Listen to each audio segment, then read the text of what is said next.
બટાકા પકવતા ખેડૂતોના હિતમાં સરકારે નિર્ણય કર્યો છે। આવતીકાલે કૃષિ મંત્રીની અધ્યક્ષતામાં બેઠક મળશે।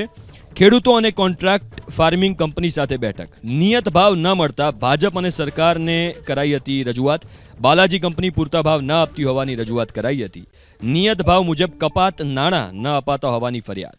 ખરીદી અંગે હવે એપીએમસી મધ્યસ્થી કરે તેવો નિર્ણય લેવાઈ શકે છે। સરકારમાં રજૂઆત કરીને એની એક પ્રાથમિક મિટિંગ એ ખેડૂતો અને કંપનીઓના પ્રતિનિધિઓ અને રાજ્ય સરકારના મંત્રી માન્ય રાઘવજીભાઈ પટેલ સાહેબ અને એસીએસ અંજુ શર્મા મેડમ, સહકાર સચિવ શ્રી સંદીપ કુમાર સાથે ભારતીય કિસાન સંઘના કાર્યકર્તાઓને અમે લોકો બેઠક કરી હતી। પ્રાથમિક ચર્ચાને અંતે એમાં ખેડૂતોની જે રજૂઆતો એ સાંભળી છે, કંપનીઓની રજૂઆત સાંભળવાની બાકી છે।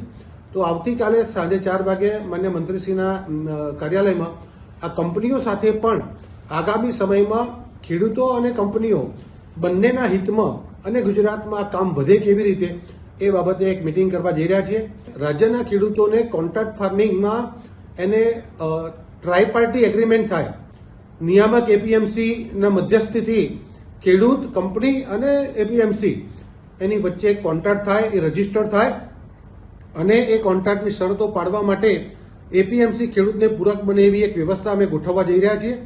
સાથે સાથે પ્રતિ વર્ષ એને પ્રપોર્શનેટ ભાવ વધારો મળે એવી પણ એક વ્યવસ્થા ગોઠવવાની છે અને બિયારણની મુશ્કેલી પડે ત્યારે પણ કંપનીઓ એને જવાબ આપે અથવા એડવાન્સમાં પેમેન્ટ ના લે એવી જે ખેડૂત પ્રતિનિધિઓની માંગણી છે એ બાબતે અમે કોઈ વચલો રસ્તો કાઢી અને ખેડૂતોને પણ ફાયદો થાય, સાથે સાથે કંપનીઓ પણ અહીંયા વધારે કંપનીઓ આવે અને આ કોન્ટ્રાક્ટ ફાર્મિંગથી આપણને મદદ કરે એવો પ્રયાસ આવતીકાલે કરવાના છીએ।